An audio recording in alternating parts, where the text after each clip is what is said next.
이생진 시인이라는 분이 계십니다. 지금 이제 연세가 이제 95세 정도 되셨는데요. 나중에 한번 우리 성도님들 이 시인의 책을 한번 읽어보시면 좋겠습니다. 저는 오늘 말씀을 우리 이생진 시인의 시 가운데 한 구절로 시작하고자 합니다. 가진 것이 없으면 하늘을 자주 보게 된다. 가진 것이 많은 개미는 하늘을 보지 않는다. 머리를 땅에 박고 땅만 뒤진다. 제가 한번 더 읽어드리겠습니다. 가진 것이 없으면 하늘을 자주 보게 된다. 가진 것이 많은 개미는 하늘을 보지 않는다. 머리를 땅에 박고 땅만 뒤진다. 시인이 이렇게 고백한 것은 인간의 일생이 땅만 보고 살아가는 것은 아니기 때문일 것입니다. 우리는 넉넉한 삶을 가지고 있으면요, 땅만 바라보고 살아가게 됩니다. 여유가 생기고 전혀 풀릴 수 없는 문제가 풀리면 우리는 땅만 보며 살아가는 것입니다. 그것이 바로 인간의 인생이지요. 하지만 가진 것이 없으면요, 인간은 기가 막히게 하늘을 보게 됩니다. 의지할 것이 없으니 하늘을 보게 됩니다. 내 마음이 무너졌는데 이렇게 세울 힘이 없으니 하늘을 보게 되는 것입니다. 신이 태어났을 때 하늘을 보라고 우리 가운데 가르쳐 준 것이 아닙니다. 인생을 살아가는데 힘들면 하늘을 봐야 된다라는 매뉴얼이 있는 것도 아니지요. 그런데 기가 막히게 모든 인간은, 제가 모든 사람들을 이렇게 이야기하면 또 너무 확신 가지고 이야기하지 마라, 나는 아니다, 이렇게 이야기하시면 제가 할 말은 없는데요.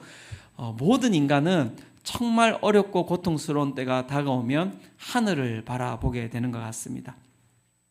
하늘을 바라보며 어떤 때는 원망으로, 어떤 때는 부르짖음으로, 어떤 때는 간절함으로 인간은 가진 것이 없으면 하늘을 바라보게 됩니다. 가진 것이 없는 인간이 하늘을 바라볼 때 어떤 일이 일어나는지 우리가 가지고 있는 성경은 반복해서 그것이 어떤 현상이 벌어지는지에 대해서 우리 가운데 이야기를 해주고 있습니다. 나병 환자의 이야기입니다. 내 육체는 썩어가고 가족과 생이별을 해야 하며 사회와 격리되어야 되는 인생, 그게 바로 나병 환자의 인생이지요. 문둥병자의 인생입니다.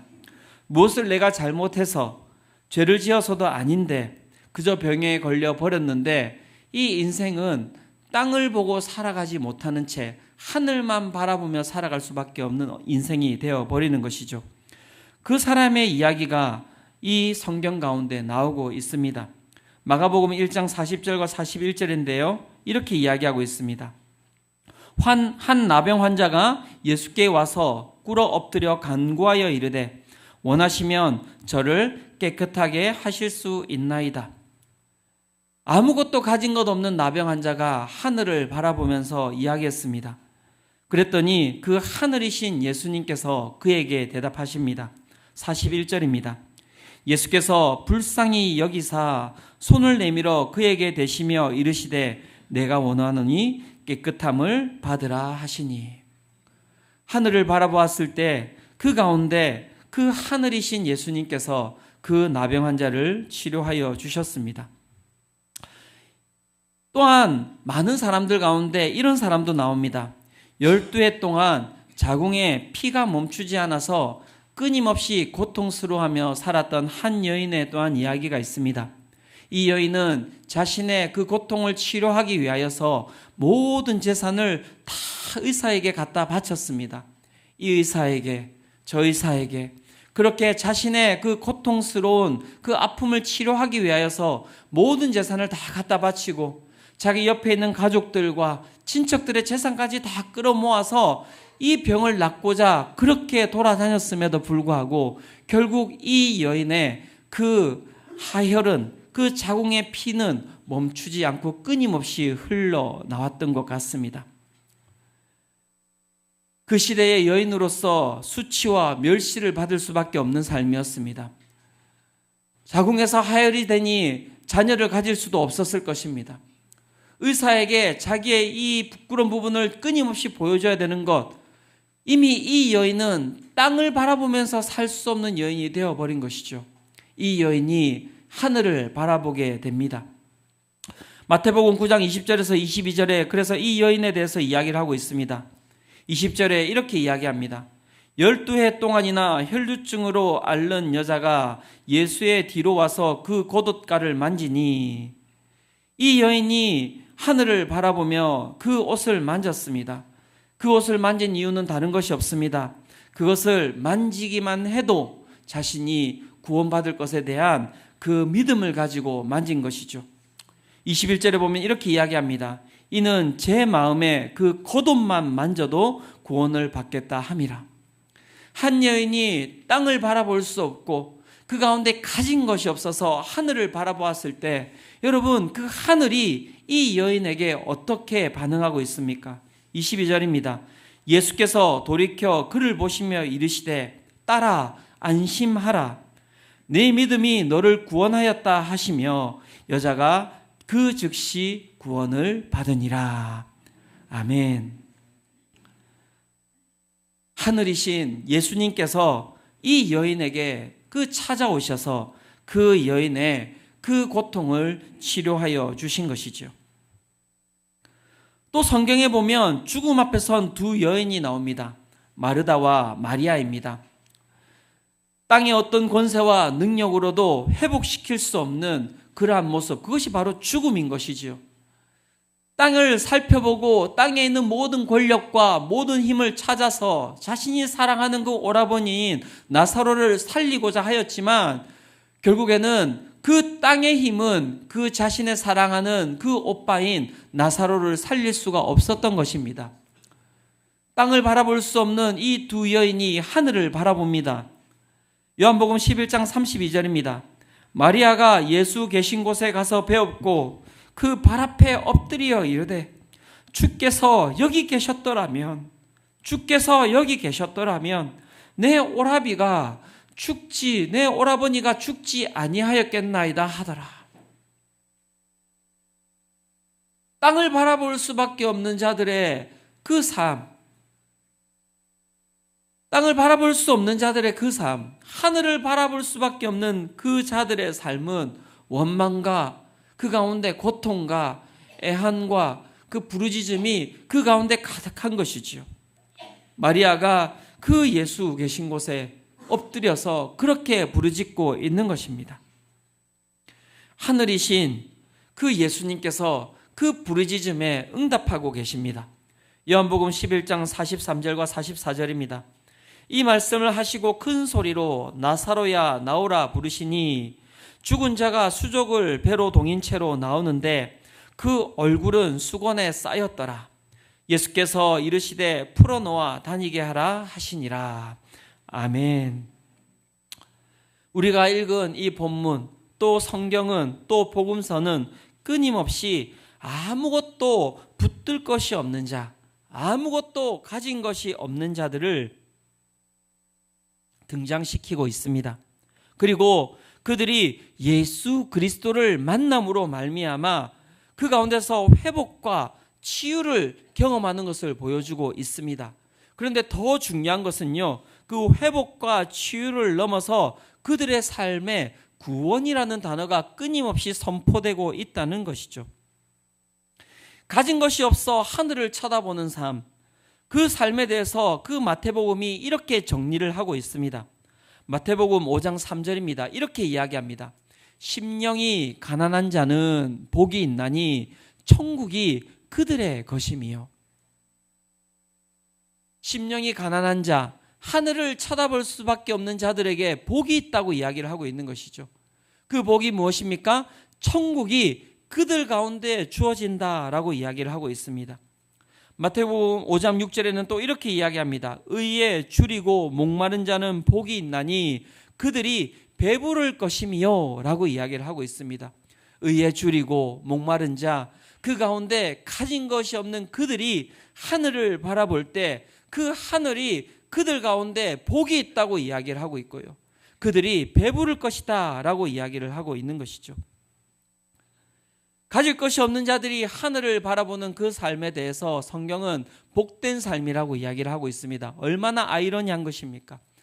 세상에 가진 것이 없어서 땅에서 살아갈 수 없어서 땅을 쳐다볼 수 없어서 하늘을 쳐다보았는데요.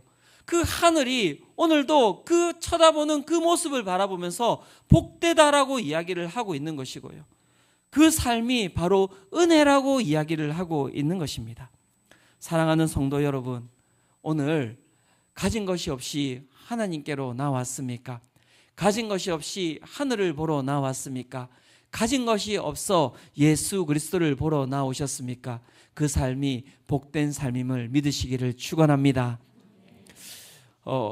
탤런트 김원희 씨 여러분 아시죠? 예, 배우 김원희. 내가 1부 때는 이원이라고 했다가 너무 이렇게 당황스러워가지고요. 네, 너무 다른 두 사람인데. 예. 그 배우 김원희 씨가 어떻게 신앙을 가지게 되었는지 제가 이제 영상으로 보게 되었습니다. 보니까 모태신앙은 아닌데 어릴 때부터 예수님을 믿었던 것 같습니다. 그런데 이 김원희 씨가 예수를 믿었던 이유는 다른 것이 아니라 부모님이 먼저 예수님을 믿고 이제 김원희 씨를 이렇게 교회에 데리고 간 것 같습니다. 부모님이 예수를 믿었던 이유는 다른 것이 아니라고 합니다. 아버지의 사업이 실패하였고요.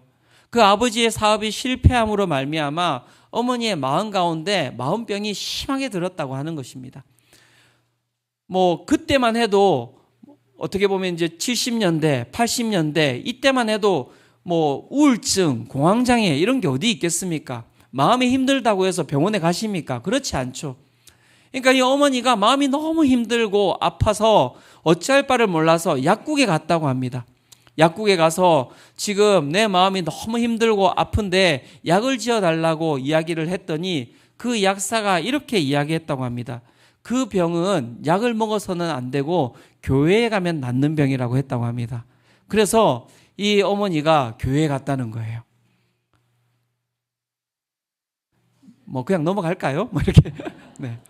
여러분, 마음이 힘들 때, 이 땅에 가진 것이 없을 때, 땅을 바라보면서 살아갈 수 없을 때, 그때 하늘을 바라볼 때 일어나는 일이 무엇인지 아십니까? 바로 그것을 우리는 구원이라고 이야기를 하고 있는 것입니다.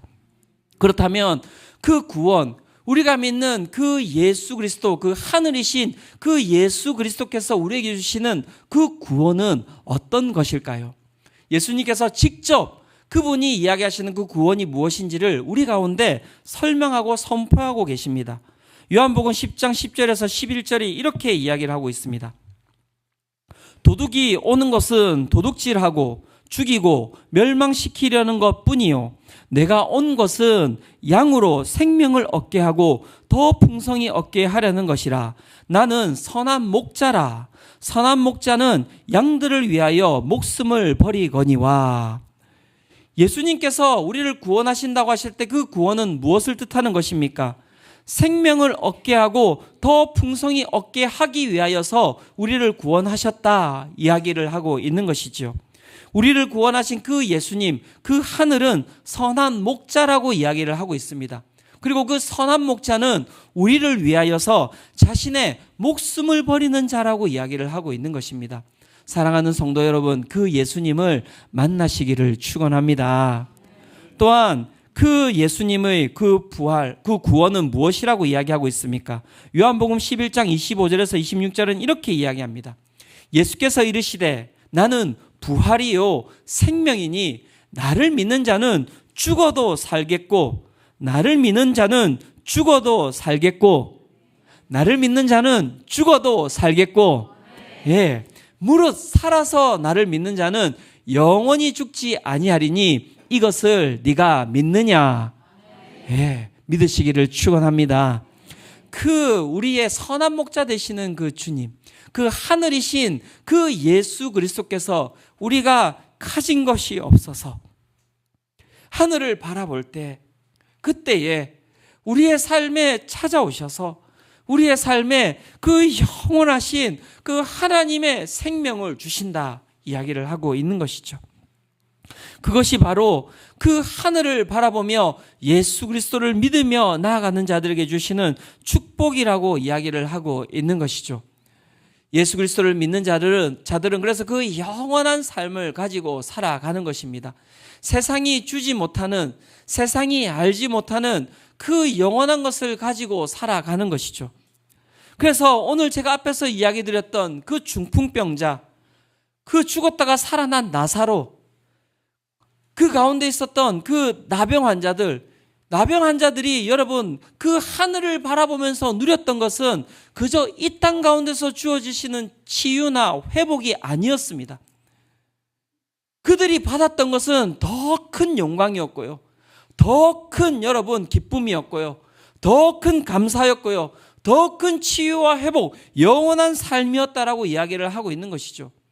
왜 그런지 아시죠? 나병 환자도 결국에는 나중에 어떻게 됩니까? 죽습니다. 그죠? 그 12년 동안 그 하혈하였던 그 여인, 예수님을 만남으로 말미암아 치유를 받았죠. 하지만 결국에는 어떻게 됩니까? 그 영혼 또한 이 땅 가운데서 그 육체는 죽는 것입니다. 나사로가 죽었다가 살아났습니다. 하지만 그래서 영원토록 살고 있습니까? 지금 우리 함께 모아서 여러분 내년 여름에는 이스라엘의 나사로를 보러 가기로 했습니다.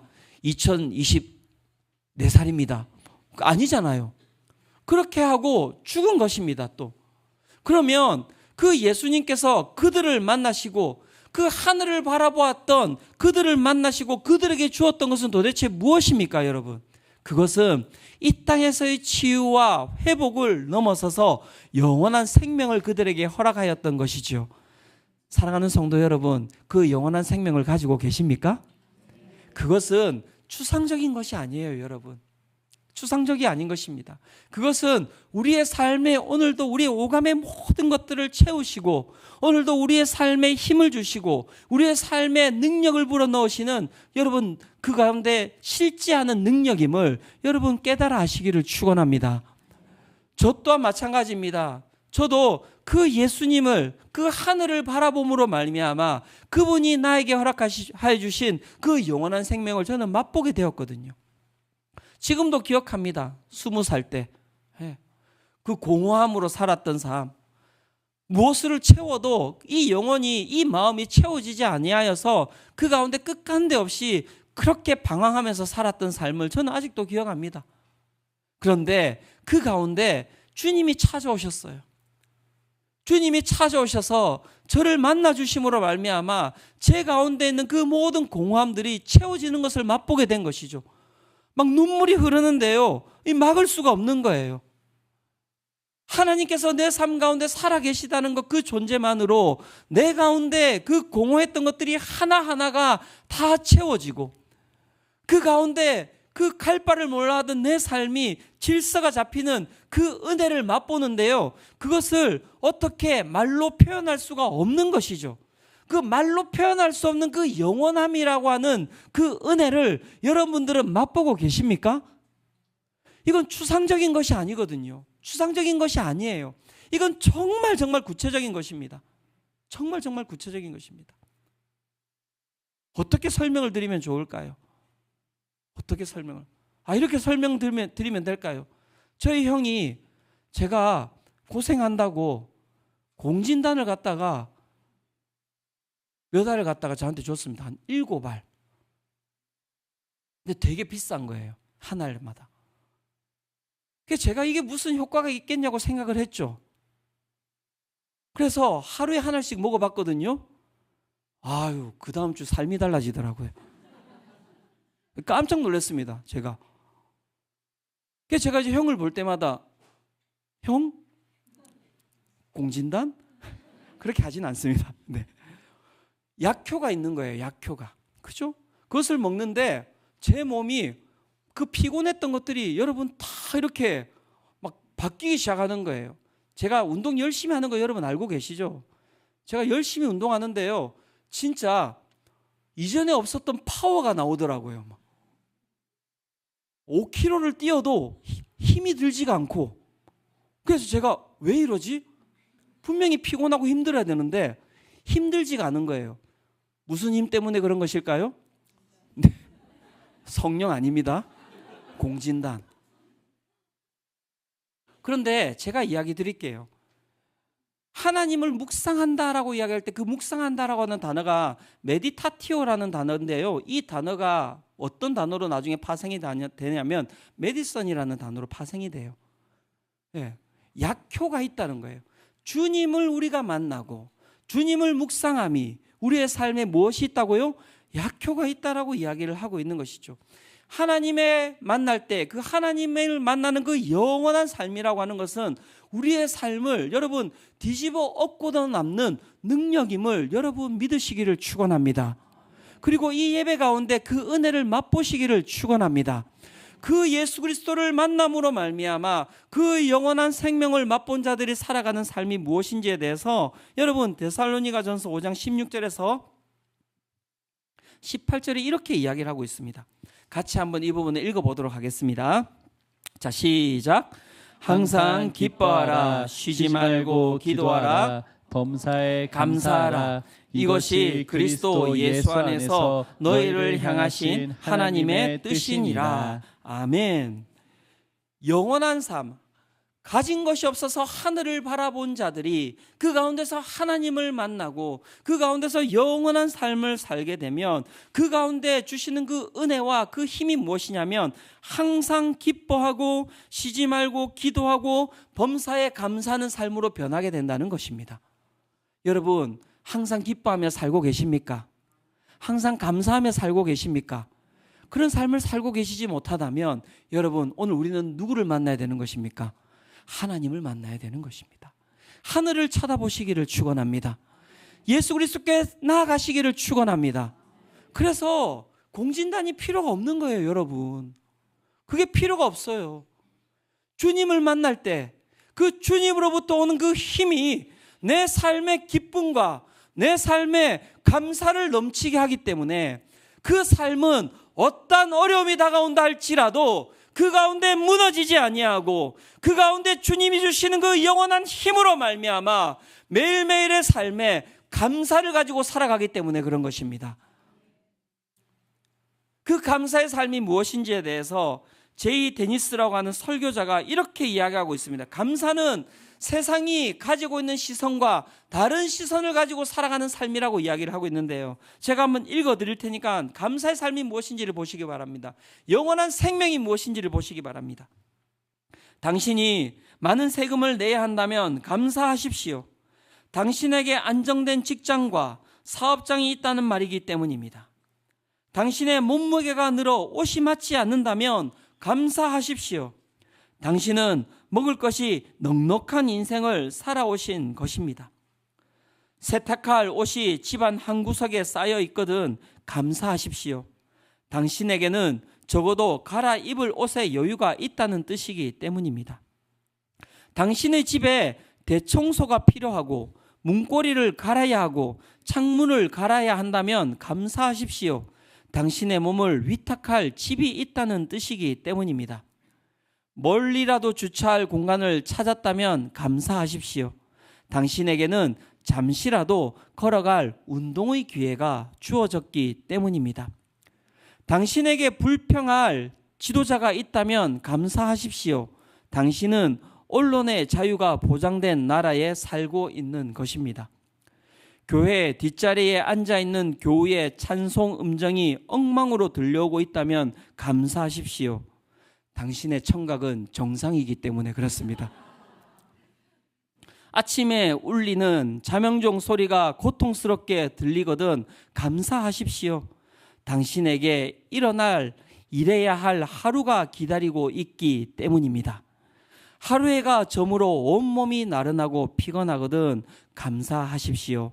당신은 오늘 하루를 생산적으로 사신 것이기 때문입니다. 사랑하는 여러분, 감사로 살아가시기를 축원합니다. 그것은 영원함이 있을 때 가능한 거예요. 영원함이 있을 때 우리는 이 세상에 있는 결핍을 바라보는 것이 아니라 이 세상에 있는 불편을 바라보는 것이 아니라 그 가운데 우리에게 주신 하나님의 그 모든 것들을 감사하며 나아갈 수 있는 삶이 되는 것이죠. 사랑하는 성도 여러분, 감사의 삶을 사시기를 축원합니다. 또한 여러분, 그 영원한 삶이 우리에게 주시는 능력이 무엇입니까? 그것은 모든 것을 잃어도 힘을 낼 수 있는 감사의 능력은 바로 영원한 것에서 나오기 때문에 그런 것이죠. 오늘 우리가 읽었던 하박국 3장 17절과 18절이 그 이야기를 하고 있는 것입니다.